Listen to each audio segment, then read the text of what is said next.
Namaskar. Hello and welcome to P Guru's channel. I'm your host Sree Iyer. Apologies for the slight delayed start. We had some technical difficulties, but now we have Col Ajay Raina. Colonel Saab, Namaskar, Ram Ram, how are you? Namaskar, Ram Ram, good evening, good morning. Shiriji, all well? My apologies. Problem was at my end. Shiriji was on time as usual. Shiriji, looking great with your nice silk. I always love to see this silk on your forehead. Thank you so much for your kind words, Colonel Saab. So, viewers, you have been making some interesting comments about my vibhuti. Some like it, some say, well, you put a band-aid on your forehead. Some say that, it is too white, sometimes too long, too dark. So, it's a process of experimentation I've been doing. I'm very close to making it into a product now. And I'll keep you posted on this. One good thing that you will be seeing is it is more consistent now. The way I have planned it is you put it in the morning before you step out. This is how it is done in South. It will be there for 3-4 hours. And see, the way it is supposed to be done is you're supposed to do Trikala Puja. Morning, afternoon and evening. And every time you have to put vibhuti and do the puja. And then only you're supposed to do it. At least let us get back to some of our roots. That is the idea. And what better way to say this than saying that, look, I'm wearing sacred ash that tells me that I need to always stay grounded. That is the whole idea here. There are many interpretations for vibhuti, but that's how I look at it. Very apt in my opinion. Colonel Saab, in today's environment, we are hearing two things. Hafiz Saeed, Hafiz means doctor. Looks like he has killed himself one more time. It is like the 10th time or something we are hearing. What are your sources saying, sir? There appears to be rumor as usual, not the first time, but I believe he's in ICU. He's not well. That part I believe is okay, but this thing started on Twitter yesterday and then it disappeared. So it was lesser than what we saw when Dawood Ibrahim's the false news was spread. Now about somebody feeding him. Now it's a Ramadan time, fasting time. People generally break fast in a group, unless until he's eating alone. I am not aware, but generally, as tradition goes, people generally sit in a group and then eat, and so is the sahri when they do it in the morning. It can happen in Pakistan, Shirji, but as at the face of it, it looks like it's a rumor as of now. But then I was just thinking, why? I mean, why? Obviously, nobody in India would have should have started this Twitter wala tweet, but at times Pakis do it just to test how good their the social media warriors are, because now elections are about to, we are already into elections now, the last week, so maybe they're just testing their tools and seeing how good is their reach. I don't know, but see, he's supposed to be inside. He's undergoing a 78 years long imprisonment. So if he's inside the jail, so the theory which we used to have earlier, that whenever there was an announcement like he's no more, he's been attacked, he's been killed, people used to say, okay, he's being sheltered.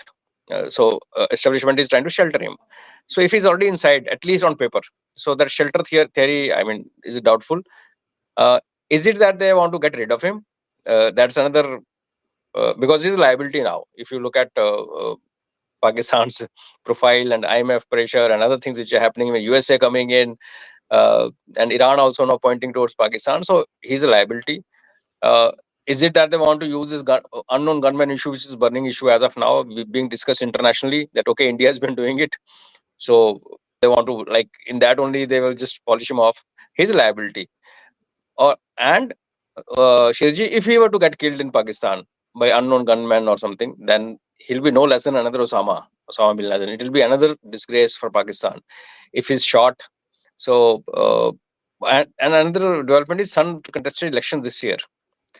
So when you have 10-12 sons, it doesn't really matter. LET today stands divided. If you look at the kind of cohesion which they had once upon a time, there are people who are against his son.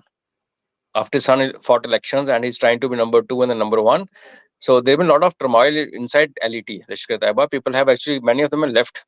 So there are good reasons that why he should be getting knocked off. But has he been knocked off? So I would rather reserve my comments, because I'm not very sure about it.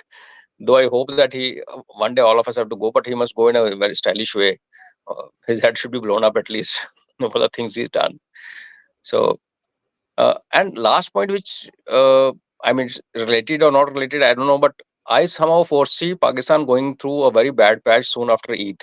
After Eid is over, Ramadan is over, you will see PTI hitting the street. PTI workers will create a lot of turmoil here. So is it a signaling being done? Okay, if Hafiz Saeed can be killed or rumored to be killed inside prison or while he's under arrest, same thing can happen to Imran Khan. So I don't. Pakistan establishment thinks differently. They don't think like sane people the way you and me will think. So there are multiple reasons that why this rumor was floated, or he's been somebody is attempted to kill him. I don't know, but I believe he's in ICU. Maybe ailment is not known. We'll come to know. He's not a guy who'll go quietly. See, if he dies, so janaza will be huge, huge. Colonel Raina, in another podcast on our channel, Lieutenant General Yeah. Ravi Shankar had mentioned that the Okay. Pakistani generals are really, really clever and cunning, and they can run circles around China and the United States. These people are no match. They will keep on spinning some story or the other that makes you believe what they are saying is true. So these guys are used to this kind of stuff. So he was actually complimenting, it's a left-handed compliment, if you will, but he was still complimenting, saying that the top generals are really, really, cunning, clever and cunning. They know exactly what to say when to keep the people pacified. And I think American establishment also needs to understand that this feeding the snake is not going to help in any way.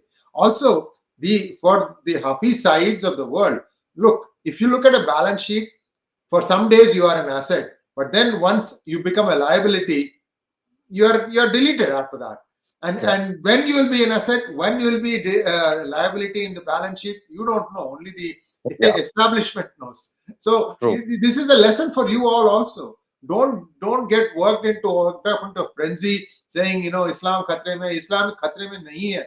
In fact, yesterday, I think, or day before yesterday, Gujarat University finally expelled those 6 Afghan and 1 East African student also, because what they did was, doing namaz was not wrong. Doing namaz in a public place, eating right there, leaving all the bones on the street, littering it, not cleaning up, these are all offenses. You are disturbing public. So what I'm seeing, Colonel Raina, is the public's patience to doing namaz in the street is really wearing thin now. People are saying no more. You have a masjid, you go and do namaz there. If you don't have place there, do it in your house. This is the message. You are not going to come and stop the street for that purpose. You're not going to sit in the metro and do namaz there. This is just not on. That public patience is wearing thin is very obvious. I'm going to take a slight detour from this and talk to all our viewers about what you are seeing on the ground in the southern part of India. Shashi Tharoor, a media darling, shampoo boy, the guy who used to, women used to swoon on him. They said that this guy has a women vote solid in Thiruvananthapuram. He'll never lose, no matter what happens. He's getting a taste of his own medicine this time. They are saying, why are you out campaigning now? Go back. First time I'm seeing this in Kerala, Sarji. I've never seen this. So people are really angry. And one thing that I see this election, performance, that you had to do something for being a representative. People are making the politicians accountable. Yeah. What have you done for the last 5 years? This is becoming a big deal now.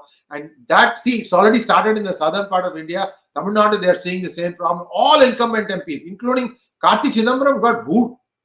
And P. Chidambaram got booed. And Stalin, no mercy. Everybody, what have you done for us? Where were you when floods hit? Because floods in Chennai were only 3 months old. So people still remember all those things. So a lot of stuff is happening. Now, let's get back to our main topic of friends in Pakistan. Sir, yesterday and today, Shehbaz Sharif and Maryam were in Kingdom of Saudi Arabia. I kind of wonder, what do these trips accomplish? What do they really accomplish? This is an interesting dress he's wearing. It's almost like a sannyasi kind of dress, white and white. What exactly do you think these people? What do you think these people accomplish? Okay. Shiriji, this tradition of head of state of Pakistan, particularly Prime Minister, visiting Saudis during Ramadan is a very old tradition. They hold the flag of Islamic nations, self-styled Ummah leaders. So every Ramadan, if you see, Pakistan Prime Minister goes to uh, uh, Saudi for two things. Firstly, of course, meeting, and then doing this Umrah. Last year was one exception when the plan was fixed. Same guy was going again, but he was stopped last minute. Saudi said, "Don't come," because Pakistan went up because of Imran Khan's. I think 25th April was a last year program, 25th to 27th. So they go during Hajj time. If the free mein, there is a free ka Hajj. This is very strange. I mean, you are going in on a government expenditure, going for a yatra, that Imra is wearing. So he's come for Umrah. So he's doing two things. He's also mixing pleasure with his business, whatever. So this is not first time. Secondly, last year, in fact, Nawaz Sharif had come all the way from UK, and Shehbaz was supposed to go to Makkah and then meet him there. And he, since MBS told him, no, please don't come. Your country is in turmoil. Please take it. This is precisely reason. If you see last year's coverage, so he was denied a kind of, they use a word called disinvited by Saudis. He don't come. So they so his foreign minister went and he shook hands with Nawaz Sharif and then came back with the message. Thereafter, Shahbaz had to go all the way to UK. So reasons could be very simple. Loan, as usual. So because IMF, they've already consumed whatever is supposed to get. Now 3 months later they'll go to IMF again. IMF will again say, okay, get some collateral lender who will deposit a certain amount of money in the bank and then stand guarantee for you.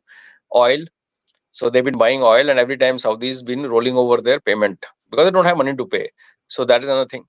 But this time, if you remember, last month, a delegation of Saudi army officers came to Pakistan on a visit. So when armies meet, especially in Pakistan, because end of the day is army which calls the shots.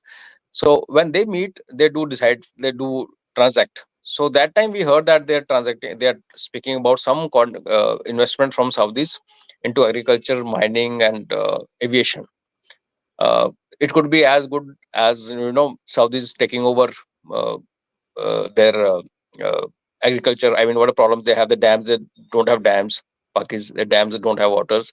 Maybe Saudis doing that, or it could be as bad as Saudis buying PIA, because Pakistan International Airline, as it is, it lands in some country and then people don't let it take off because the amount is due. It could be either extreme. Now 2.7, almost quarter million Pakistanis work inside KSA as laborers, skilled and unskilled both. And if you scroll through the news every day, Gulf news, you'll find 10 Pakistani in prison, 15 Pakistani sent back, 10 guys got some punishment because of the way they behave. So now if these people keep coming back and there's a reduction in number of Pakistanis who work in KSA, the foreign remittance which comes through these people, then for Pakistan is going into a deeper hole. So that is probably one issue he'll request or plead to him. Okay, please tolerate these guys and let them continue. Interestingly, this time and it happens every time actually. So when PM goes there, he's called for iftar dinner. So it's not that protocol of meeting like you're pointing out the dress. So even if it was not a protocol meeting, you should have worn normal dresses. Or this is a dress you wear to Umrah, and you're supposed to come back like this. But there's no hard and fast rule. So so that means in iftar he was sitting with a group of many other people. So there were hardly any discussion which could have taken place. But thereafter they had one meeting soon after the dinner was over. So in that, the one big thing which Prince Salman is interested is buying stakes in Rakotic mines. Now these Rakotic mines are in Baluchistan, in Shagai actually. Now that is another Pandora box. It is supposed to have one of the biggest copper and gold deposit. There's no doubt about it, and it is unexploited. It was in kind of a litigation or a dispute for almost a decade because Australian firm had come earlier. They were digging it, and then and they did Rio contract with Tinto. Baluchistan. Yeah. That's right, with Baluchistan government, and then something happened. The arbitration happened, and Supreme Court drama took place. As the things stand today, the Canadian firm, they have 50% stakes, and 50% is Pakistan government. Out of which I think 15 or 25 is Balochistan government. So it is not everything is not with the Pakistani government per se. So uh, if they start doing everything right today, earliest they will start mining is 2028. So yesterday, the Barak, that is the name of the Canadian firm which is doing. They said we have no issue if Pakistan government sells its stakes to KSA. Now, how I see it, it could turn out to be as good or as bad as CPEC because it's happening in Baluchistan. So you're digging out Baloch, as it is complaining that you take out gas, you take out minerals, you take out everything from here and then supply it to Pakistan. Though they don't have electricity, they don't have roads, they don't have nothing in Balochistan. Now you start digging gold and copper and start taking it out. What will happen?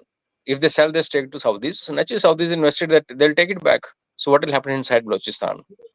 Now, if Baloch government keeps the stake. Now, Baloch government is what? PPP government today. There was 5% voting. So that government is not a popular government. So even if central government of Pakistan says, okay, we sell off our 12.5% or 25%, whatever they hold, and Balochistan government can keep the rest. So de facto, it actually translates into a situation that money again goes to PPP and Zardari. Basically, it is a. So there, I foresee kind of trouble getting intensified inside Balochistan, something which we saw in CPEC.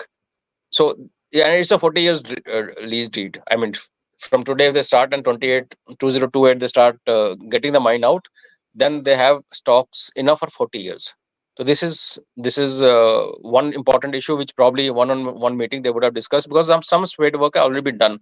Because this Barak company, about 4 days back, the CEO said we have no issues if KSA buys share of Pakistan government, stake of Pakistan government. That means spade work has already been done, and this is just a. And he went for Umrah, like I said, with his niece.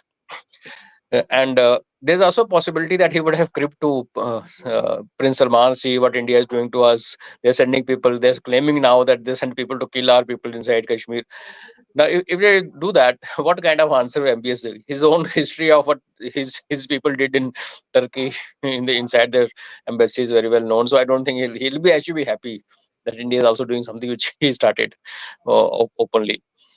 He can also have rants going against Iran and Afghanistan, because at some point of time Islam takes over all discourse in Pakistan, the leadership. So now Iran and Pakistan daggers drawn, Afghanistan, Pakistan again daggers drawn. But what can he do? But I foresee that with the developments happening in after the bombardment of Iranian embassy, tensions are going up. So Saudis are possibly trying to kind of, I'll not say broker peace, but they're trying to play their role inside in this conflict which is happening to our west. So, but these are issues they could have probably discussed. I don't see anything other than basically asking for money, whether by selling PIA or selling the stakes in that copper mine, gold mine, or by handing over their. Pakistan, by the way, has the biggest irrigation canal system in the world. When you compare it with the geographical area, 8 lakh square kilometers, it is the biggest. Courtesy India, we paid 6 crore pounds in 1947 to them to develop the irrigation canals. Even what Indus Water Treaty was being done. So this is how I look at it. They've gone. He himself says, when I go, people look at me as a beggar. So I don't have to use this word. He's a prime minister of a country, but he himself, last trainer, he said, wherever I go, people look at me and say, see, the beggar has come. So it's a beggar who's gone there wearing a very traditional. And Saudi's been sending Eid. It's every Islamic festival. Saudis send a lot of stuff to Pakistan. Like last Eid, they sent some I think 1,000 kgs of dates and other things to be distributed to poor. And Ramadan, when you go asking for something to anybody who has the money, he doesn't mind paying. So I think they've chosen the right time. Pakistan that's why they have this tradition of going to Saudis every Ramadan and practically begging them to help them out. Sorry, one more issue. If you remember last year, UAE and Saudis, there was rumor or news that they'll invest 25 billions each, both its countries, so 50 billion dollars in Pakistan over 5 years, but nothing happened thereafter.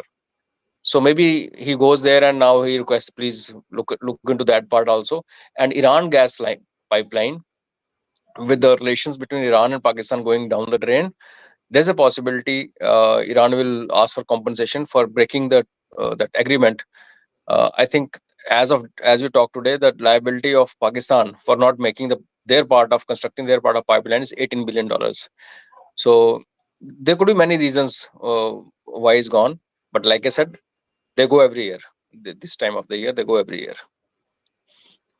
Thank you so much, Colonel Raina. See, I had done a program as soon as the recording deal was supposedly signed between Canadian ownership, and that time Bajwa was the establishment chief.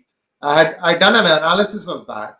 Rekodik is halfway between the Iran Baluchistan border and Quetta. Quetta is the other place. There's only one road that runs across. Rekodik is almost near the middle of it. Either side, it is 200 kilometers. Now, this is right in the middle of the land. From there, how you are going to get the thing to the coast so that you can ship the ore for processing somewhere, or is Kingdom of Saudi Arabia going to invest in processing it in Pakistan itself? They don't have the engineers, metallurgical prowess. India can do it, but I'm not sure they can do it. So I don't know. There are lots of questions there. This investment, they need to think it through whether it's worth it or not. Bhaichara can go a certain distance, but this is basically putting money in a hole. They don't think. I don't think they are going to get paid for the oil that they gave to Pakistan. I don't think they are going to get paid for anything. Also, in the PIA, one thing that I've heard is that the best pilots of PIA are now flying Emirates planes. Okay, like their Air Force officers, they also go and fly Saudi planes. Air Force also. Yes. F-16.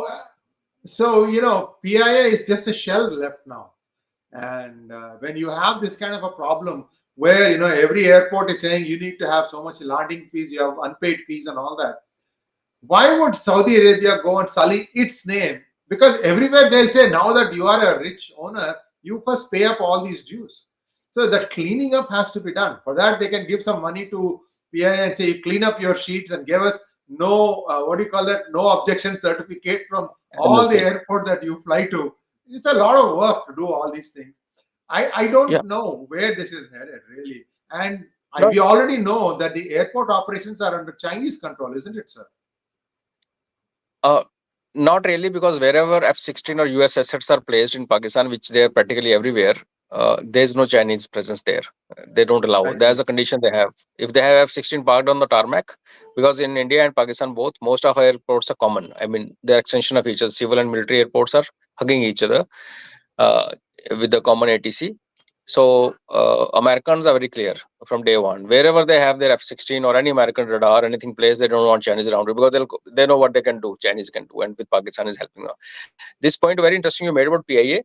In fact, there have been instances last month only when I think two times the crew landed somewhere and never boarded back. So the plane had to come back without air hostesses and all. So yeah, why would they? But these inputs, what Pakistan is claiming.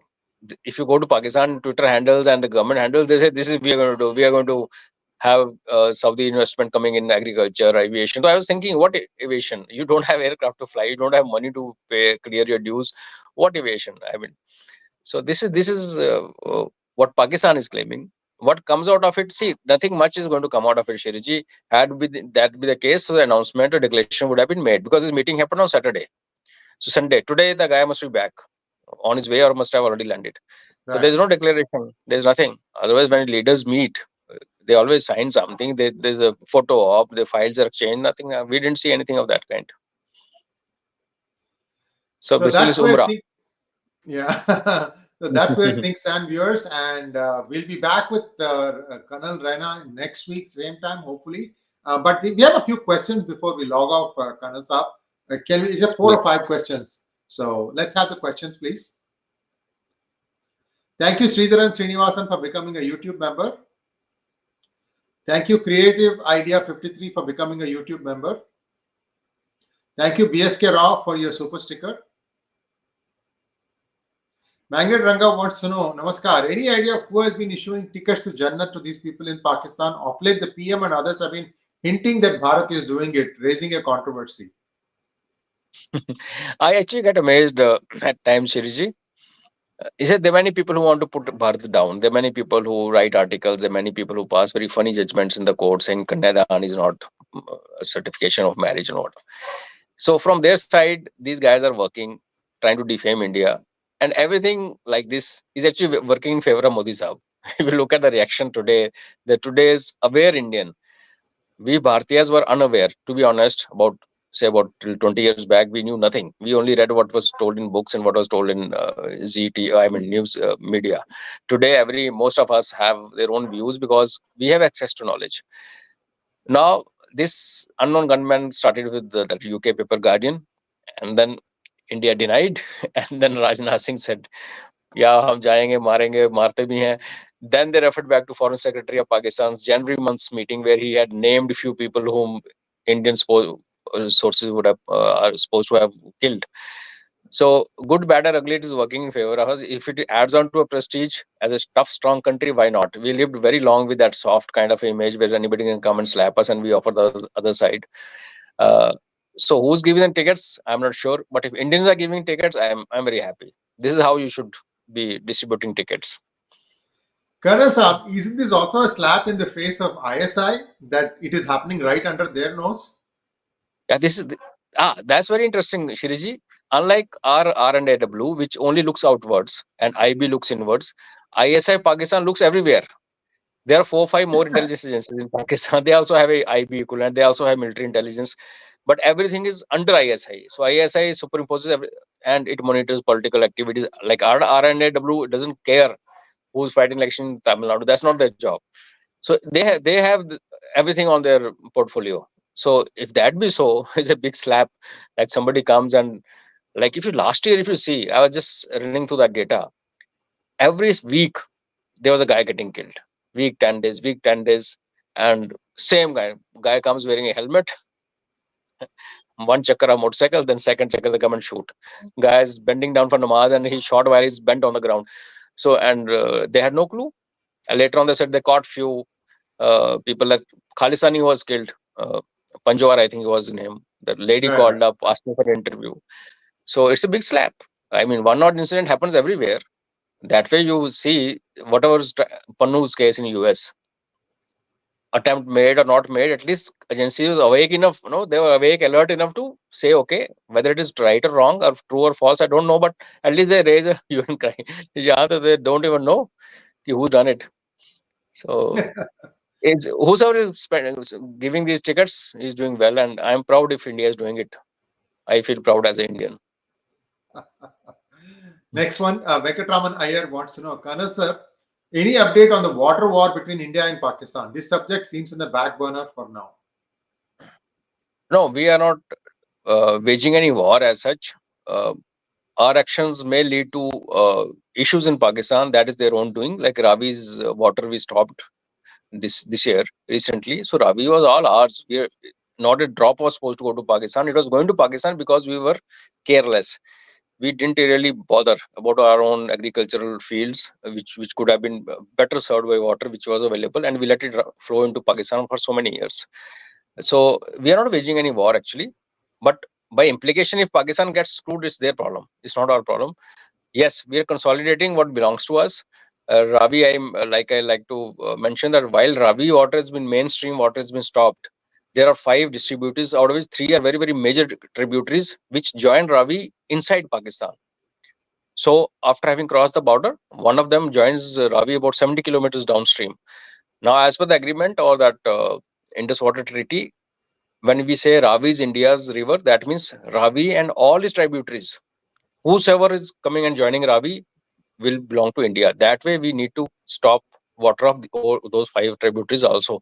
So Ravi also is a work in progress, and once that gets over, then Pakistan can call it war or jihad or whatever, doesn't matter. We are doing what is rightfully ours. We're just claiming it. Next one, please. Kapil Salve wants to know, in fact, many fighter pilots have been pilots of domestic aircrafts. Fighter pilots been flying Saudi KSA's Air Force because they also have F-16s. Whether their pilots are flying commercial aircrafts, I'm not very sure about it, Kapilji. I need to check. If you have any input, please let us know in the comments. I'm not very sure about it. Colonel Raina, even in India, right? Many people from the Indian Air Force, if they're on a short service commission, SSC, 7 years, right? Then they become, let us say they were fighter pilots for that time. After that, they have the option of going commercial. I have known a few people who have done that. And No, no. because the money is better, the stress is a little bit higher, but these days the planes almost fly themselves. Autopilot, you just have to touch here and there, and only if there's turbulence.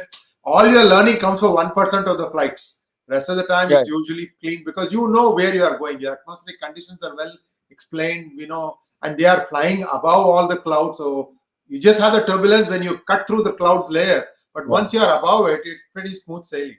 So No, this is that where things. happens.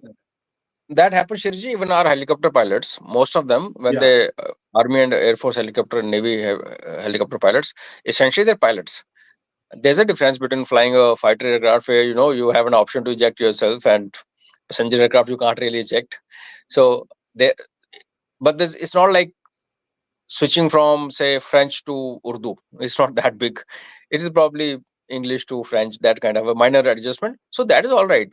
What I got from Mr. Kapil's question was whether serving Pakistani Air Force officers, fighter pilots, are flying their domestic airlines, which I'm not, which should not be done logically. A fighter Yes. pilot is a big asset national, so I'm not aware of that. I was pointing to that. And I'll tell you another secret, viewers. Singapore Airlines hires a lot of Australian pilots. One time I was going from the airport to the hotel, and I was sitting with an Australian pilot. I mean, Australian origin pilot, and we were comparing numbers. Which flight are you taking from Singapore to San Francisco? He asked me, and I said this flight. I said I'll be flying that flight. So this just happened. One country's pilots go and fly some other country's airlines. So not very unusual at all. So thank you No, so much, they do. Colonel Raina. Yeah. Yeah. So Go ahead, sir. they Go do ahead, it sir. while Finish your thought. they do it while serving, Shiriji. Yeah. They do it while serving. So Saudi pilots, Pakistani pilots flying Saudi aircrafts are serving pilots of Pakistan Air Force. So that Wow. nobody else does it. ये भाड़े के टट्टू यही हैं. There's nobody else who does it. That is unusual. Thanks, Shirji. Thanks a lot. And thanks for your patience and giving. Wonderful interaction today, sir. And viewers, please like, share, and subscribe to our channel. I know everybody wants to hear about election, but you also need to know what your neighbor is up to, because they know they are not able to solve their own problems, but they'll always be trying to do some poking here and there. So thank you once again, Colonel Raina. We'll be back next Monday, weather permitting, technology permitting, and Colonel Raina's schedule permitting. He's always ready on 6:30 p.m. on Monday evenings. Thank you once again, sir. Namaskar. Thank you, Shirji. Namaskar.